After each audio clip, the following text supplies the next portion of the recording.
जय हिंद। आज आप लोगों को फैक्ट्रीज एक्ट 1948 के बारे में बताने वाला हूं। आज का क्लास बहुत ही इम्पोर्टेंट है, एक स्टूडेंट के लिए भी और अगर कोई भी कंपनी में काम करने वाले वर्कर है उसके लिए भी। फैक्ट्री एक्ट 1948 जो भी उस टाइम के कंपनी थी या अभी जो हमारे देश में कंपनी है उसके जो ऑक्यूपायर हैं, उसके जो मालिक है, उसको रेगुलेट करने के लिए 1948 में एक एक्ट बनाया गया हमारे सरकार के द्वारा, जिसको फैक्ट्री एक्ट 1948 कहा जाता है। सबसे पहले इस फैक्ट्री के बारे में जान जाए कि फैक्ट्री आखिर किसे कहते हैं। फैक्ट्रीज उसे हम कहेंगे जो कोई भी प्रीमाइसेस अथवा इसके साथ में, प्रीमाइसेस उसे कहा जाता है जो एक घर हो। जैसे ये एक घर है, या एक बिल्डिंग है, इसको प्रीमाइसेस कहा जाता है। इसके आसपास के जो भी खाली जगह है, जिसको हम खाली क्षेत्र या बाउंड्री कह सकते हैं या खाली मैदान कह सकते हैं, इस प्रीमाइसेस और इस खाली क्षेत्र में, इस क्षेत्र में जो भी मैन्युफैक्चरिंग प्रोसेस होता है, इस मैन्युफैक्चरिंग प्रोसेस को करने के लिए जो लेबर, मजदूर या वर्कर लगे रहते हैं, अगर उसकी संख्या 10 है और वो लेबर पावर के साथ में काम करते हैं, ये सभी लेबर किसके साथ में? पावर के साथ में काम कर रहे हैं, या इसके अलावा इसमें कम से कम 20 मजदूर काम कर रहे हैं, 20 वर्कर काम कर रहे हैं और ये विदाउट पावर के साथ में काम कर रहे हैं, तो उसको फैक्ट्रीज कहा जाएगा। ये डिफिनीशन फैक्ट्री एक्ट 1948 में डिफाइन किया गया है। अब आप लोगों को बताते हैं कि उस टाइम सबसे पहले हमारे यहाँ जो फैक्ट्रीज लगी थी 1854 ईस्वी में, जिसका नाम था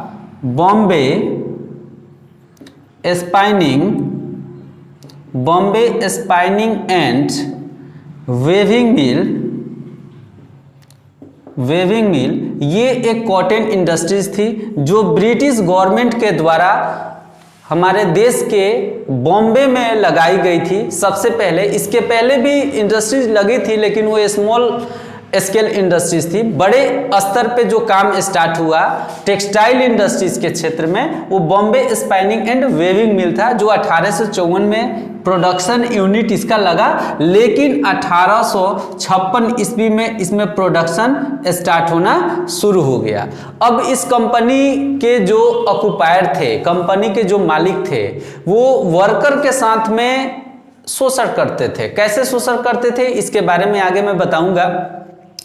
सबसे पहले बता दें कि उस टाइम 1854 से पहले, मतलब 18वीं शताब्दी से पहले, हमारे देश के लिए, जो हमारे देश के लोग थे, उन लोगों के लिए सोर्स ऑफ इनकम जो था वो एग्रीकल्चर था। सभी लोग कृषि पे निर्भर थे। पैसा का मतलब जो पैसा कमाने का साधन था वो खेती था, कृषि था। उसके बाद 18वीं शताब्दी के मध्य में, मतलब 1854 ईस्वी में जो कंपनी लगी, उस टाइम ज़्यादा बेरोजगारी होने के कारण इस कंपनी में हमारे देश के जो वर्कर थे वो काफ़ी ज़्यादा के संख्या में आने लगे काम करने के लिए, और इसी का फायदा उठा करके जो इस कंपनी के ऑक्यूपायर थे, इस कंपनी के जो मालिक थे, इन लोगों का जो वर्कर थे उन लोगों का शोषण करने लगे। और वो शोषण कैसे करते थे कि जो हमारे देश के वर्कर थे, मतलब जो इंडियन वर्कर थे, उसमें दो तरह के वर्कर काम करते थे, एक इंडियन वर्कर और दूसरा जो बाहर से आए हुए थे, जिसे अंग्रेज हम लोग कह सकते हैं, या ब्रिटिश गवर्नमेंट, या ब्रिटिश गवर्नमेंट जो अपने देश से जो वर्कर को लेकर के आई थी, वो वर्कर थे। इस दोनों वर्कर में इन लोगों का जो सैलरी था, इस सैलरी में काफ़ी डिफरेंसेस होते थे। कैसे डिफरेंसेस होते थे कि जो वहाँ के लोग थे, जो वहाँ के वर्कर थे, उन लोगों को अगर 1 रुपया पेमेंट उस टाइम एक दिन का मिलता था, तो हमारे देश के मजदूर को मात्र 20 पैसा ही मिलते थे। इस तरह का शोषण किया जाता था हमारे देश के वर्करों के साथ में, और इसी वजह से हमारे देश के सारे वर्कर मिल करके धीरे धीरे यूनियन बनाना शुरू किए, और यूनियन बना करके कंपनी में हल्ला करना शुरू किए कि भाई हमें सैलरी कम क्यों मिल रहा है, कंपैरिजन ऑफ ब्रिटिश एम्प्लॉय। अब इसके बाद क्या हुआ, सिर्फ सैलरी का ही प्रॉब्लम नहीं था इन लोगों के साथ में, इन लोगों के साथ में जो वर्कर थे, वर्कर के साथ में इसके अलावा और भी बहुत सारे प्रॉब्लमें थी। और बाकी सभी प्रॉब्लम क्या थी कि जो वर्कर काम करते थे उन लोगों के लिए उस कंपनी में कोई भी हेल्थ और सेफ्टी से रिलेटेड, हेल्थ और सेफ्टी से रिलेटेड कोई भी ऐसी व्यवस्था नहीं थी ताकि जो वर्कर हैं उनका हेल्थ मेंटेन रहे, उनके साथ में कोई एक्सीडेंट नहीं हो। एक कंपनी में अलग अलग तरीके के काम होते हैं, अलग अलग तरीके के मैन्युफैक्चरिंग प्रोसेस होते हैं और उस सभी मैन्युफैक्चरिंग प्रोसेस को करने के लिए अलग अलग तरीके के हजार्ड्स होते हैं और उस हजार्ड्स को अगर कम नहीं किया जाए तो हमारे जो वर्कर हैं, कंपनी के जो भी काम करने वाले मजदूर हैं, उस मजदूर के साथ में एक्सीडेंट होने का चांसेस हमेशा बना रहता है। ये एक सबसे बड़ी समस्या थी और इसको जो कंपनी के ऑक्युपायर थे वो इग्नोर करते थे। इसके साथ में दूसरी जो समस्या थी, नो टाइम फिक्स। जो वर्कर काम कर रहे थे उस कंपनी में उन लोगों के लिए वर्किंग टाइम जो होता है कोई भी टाइम फिक्स नहीं था। उन लोगों की मर्जी थी, चाहे तो 10 घंटा काम करा लें, चाहे तो 20 घंटा काम करा लें। काम तो करा भी लेते थे और इसके साथ साथ में उन लोगों को ओवर टाइम भी नहीं देते थे। ये भी एक समस्या थी। No overtime payment, no overtime payment. इन लोगों को एक्स्ट्रा पेमेंट नहीं देते थे। अगर काम एक्स्ट्रा कराते थे तो पेमेंट देना चाहिए, लेकिन पेमेंट नहीं देते थे। इसके साथ साथ में सबसे ज़्यादा वहाँ का प्रॉब्लम ये था वर्किंग कंडीशन। वहाँ पे जो काम होते थे, उस कंपनी में जो काम होते थे, वर्किंग कंडीशन जो थी कंपनी का बहुत ही खराब थी। इसके अलावा वहाँ पे चाइल्ड वर्कर काम करते थे, चाइल्ड वर्कर थे, चाइल्ड वर्कर काम करते थे। इसके अलावा जो वुमेन हेल्थ है उस पे कोई भी ध्यान नहीं दिया जाता था, वुमेन हेल्थ पे ध्यान नहीं देते थे। इसके अलावा वेलफेयर फैसिलिटी की कमी थी। वेलफेयर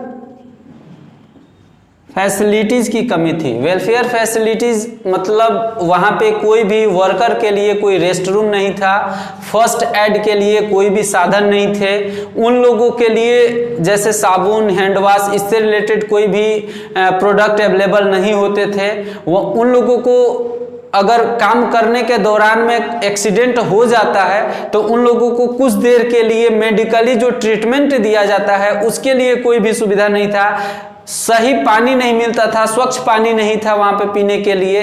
इस तरह के प्रॉब्लम का जो ग्रुप होता है वो वेलफेयर फैसिलिटी के अंतर्गत आता है। इस तरह के प्रॉब्लम को भी इग्नोर किया जाता था और उन लोगों को वेलफेयर फैसिलिटीज नहीं मिलता था। इसके अलावा सबसे महत्वपूर्ण जो समस्या थी, उन लोगों को कंपनसेशन नहीं मिलता था, उन लोगों को कंपनसेशन नहीं मिलता था। अगर किसी भी वर्कर के साथ में कोई भी दुर्घटना घट जाता है तो उन लोगों को कुछ एक्स्ट्रा पैसा नहीं दिया जाता था उन लोगों को ट्रीटमेंट कराने के लिए, या उसके लिए जो मुआवजा मिलना चाहिए वो नहीं दिया जाता था। ये सारी समस्या वर्कर लोगों के साथ में थी। इसके लिए जो वर्कर थे उन लोगों ने यूनियन बना करके हंगामा करने लगे, लेकिन ब्रिटिश गवर्नमेंट को तो इस सभी हंगामे से और इन लोगों की प्रॉब्लम से कोई मतलब नहीं था। और इसी कारण से हमारे देश के लोगों ने अंग्रेजों को भगाने का काम किया और 1947 में हमारा देश आजाद हुआ। आजादी के बाद 1948 में सबसे पहला फैक्ट्री एक्ट लागू हुआ और 1 अप्रैल 1949 से 1 अप्रैल 1949 से ये जो एक्ट है वो सभी ऑक्युपायर के लिए, सभी कंपनी के मालिक के लिए रेगुलेट इन लोगों का करने के लिए लागू कर दिया गया।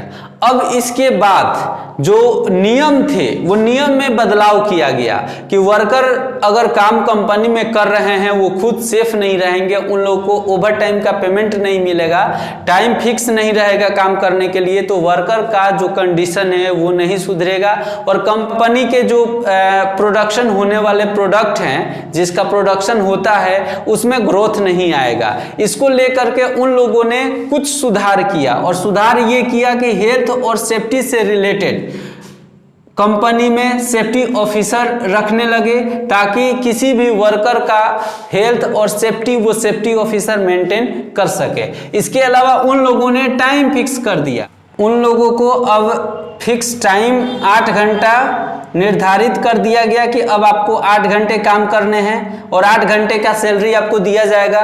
इसके अलावा अगर कोई भी वर्कर से ओवर टाइम लिया जाएगा तो उसके लिए उसको अलग से ओवर टाइम पेमेंट दिया जाएगा, लेकिन ये भी पेमेंट उसको डबल करके दिया जाएगा। और इसके बाद इन लोगों का वर्किंग कंडीशन को भी इम्प्रूव किया गया।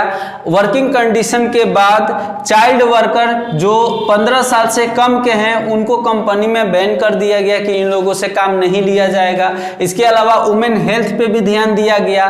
फिर वेलफेयर फैसिलिटीज में जैसे पानी हो गया, हैंड वॉश हो गया, फर्स्ट एड बॉक्स हो गया, रेस्ट रूम हो गया, उसको बनाया गया कंपनी में। इसके अलावा कंपनसेशन फिक्स कर दिया गया कि अगर किसी भी वर्कर के साथ कोई भी एक्सीडेंट होता है तो ऑक्यूपायर को उस वर्कर को कंपनसेशन देना पड़ेगा, कुछ एक्स्ट्रा पेमेंट और पैसा देना पड़ेगा ताकि उसके लिए वो अपना ट्रीटमेंट उस पैसे के द्वारा करा सके। इसके अलावा फैक्ट्री एक्ट 1948 में जो मेन डिफिनीशंस हैं, जैसे चाइल्ड का डिफिनीशन, एडोलसेंट का डिफिनीशन, योंग का डिफिनीशन, या डे, वीक या मंथ का डिफिनीशन, या इससे रिलेटेड मैन्युफैक्चरिंग प्रोसेस का डिफिनीशन, जो भी डिफिनीशंस है जो एक कंपनी के कंपनी के लिए और कंपनी के वर्कर के लिए बनाया गया है, वो अगले लेक्चर में मैं आप लोगों को बताऊंगा। जय हिंद।